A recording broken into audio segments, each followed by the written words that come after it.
everyone, welcome back to the Diabetic Diet Show. On today's show, we're going to make a really neat Mongolian meatball dinner. It's really simple. It's show number 320, and we're lucky we have Chef William here today. He's going to show us how to make it, and as usual, I'm going to pitch in. I bought us some Italian bread, or maybe it's French bread, and we're going to use this.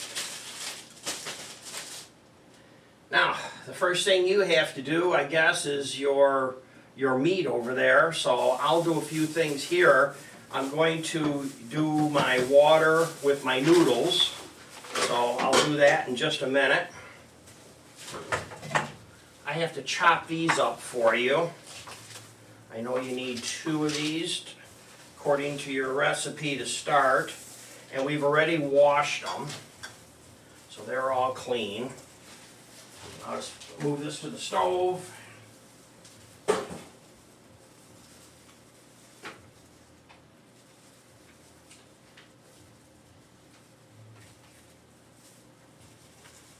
Kind of hard to do this in a small condo. All right, here we go.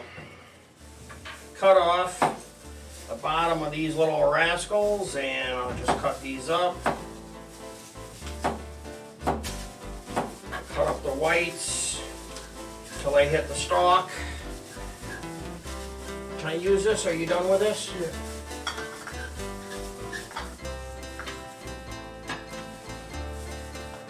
Do I need to keep your greens separate from your whites, or you want it all together? I'll go this way. Okay. So I'm just cutting off the bad part and cut these up. You know, it's funny because on these onions or scallions, the green part is actually more than the white part of the, as far as usable onion. Spoon. Yep, right there in the very small glass sticking up. Okay. So those are there for you. I can do my ginger. So for the ginger, what I'm going to do is I'm going to cut off the bottom of the ginger to clean it up. And this is a technique that I've kind of perfected using ginger. So I cut the bottom off like that so that it's clean. And then I scrape the side with my knife. And some people use a spoon to do this. I like just to use my knife.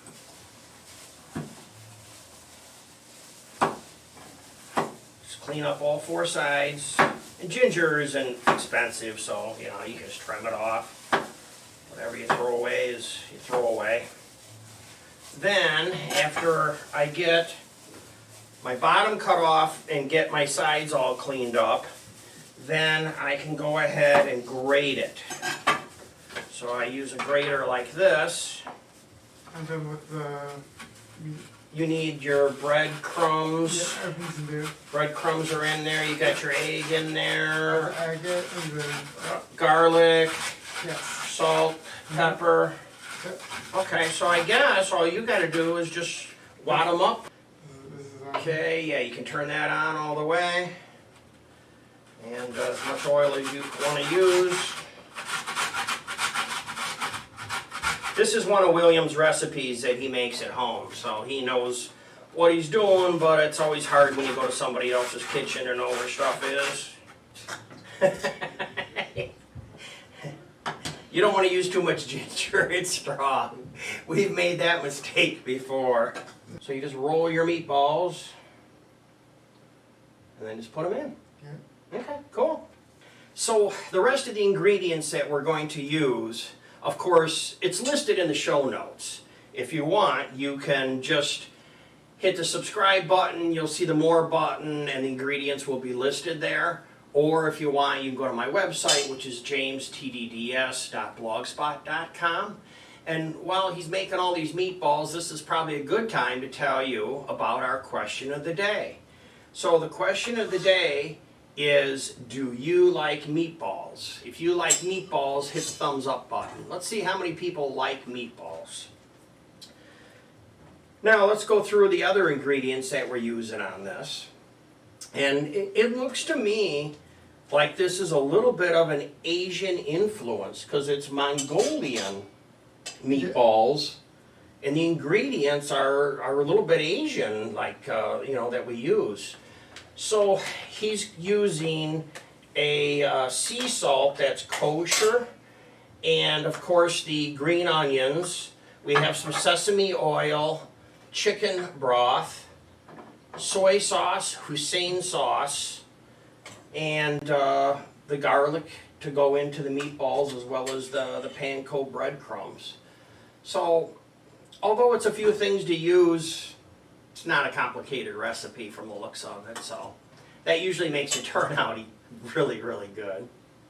So you just rotate those around, huh? Let's take a look at that, see how they're looking. You can always tell when stuff is cooking because you can start to smell it. So let's talk a little bit about our noodles. If you have to substitute different noodles, this is made by Kame, K-A-M-E, Chinese noodles. I'm going to scoop up your ginger here.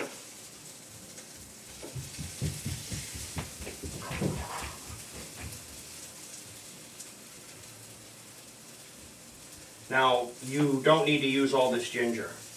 Just because I did that, use as much as you want, because being this is your recipe and you made it before, I didn't know how much to make. And seriously, too much ginger is bad. Smell it, William, it smells good. William, here's my new toy I bought. It's a Taylor remote probe unit. I just got it the other day, and I used it on the barbecue grill. I thought maybe we could go ahead and give it a try here and see what we think. I just have to turn it on. 82 in here, and here, that one there looks rare. I can see the pink in it. So let's see what our temperature is. I don't know with your young eyes if you can see that that's Fahrenheit and not Celsius. 102. Yeah, 104. Yeah, and we're going for 150. Unfortunately, cooking on this remote island is a little bit challenge. It sounds like, we're Gilligan's Island here or something. But this is only an 1800 watt stove that we're cooking on, as opposed to the 7800 watt stove that I'm cooking the noodles on. So your house stove is going to cook things faster than this does. Which normally works out well when you're filming things because you have more time to do things and things don't burn. I got 148, 162. So now pulling them out and putting them aside so we can start the next ingredients. So it looks like we put in some oil and then some ginger. Some ginger and some Marianne. Chicken broth as much as you want, and when you put this chicken broth in, it's going to lower the temperature of your pan, so I'm guessing that's why you didn't use the whole can. You used just as much as you need. Yeah. And we actually have measurements on this, but he cooks all the time, so he's putting in as much as he wants to make it the way he makes it, usually when he makes it for his family. Everybody in his family brags because they get to eat these fantastic meals. I only get to see him every once in a while on Friday.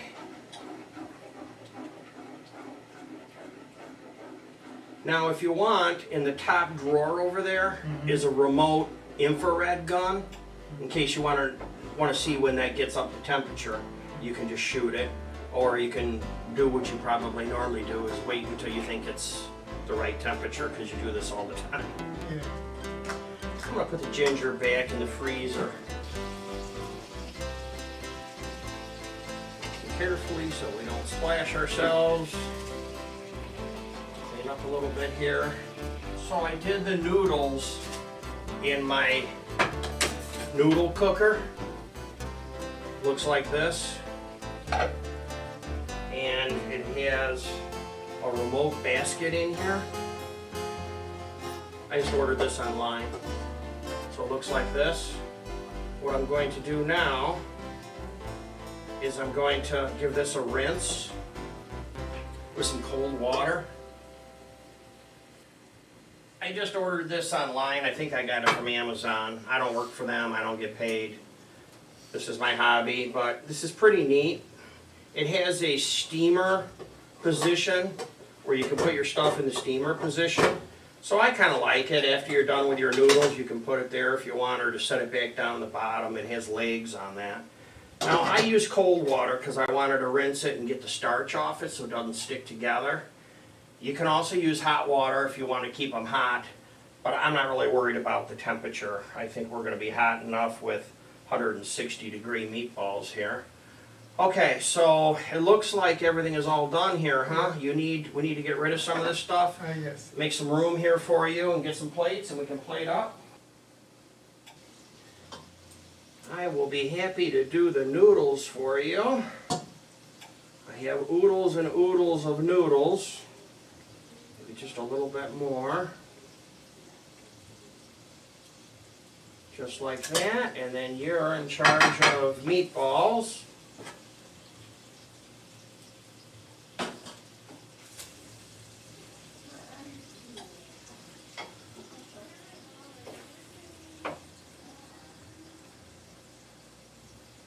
Wow, that looks delicious. Okay, and then this is my job to put these on here. Make it like that, and then I have some sesame seeds that we can sprinkle over the top. You don't want to do too many. You can always add more later if you want. There you go, everybody. Thanks for watching. Goodbye for now.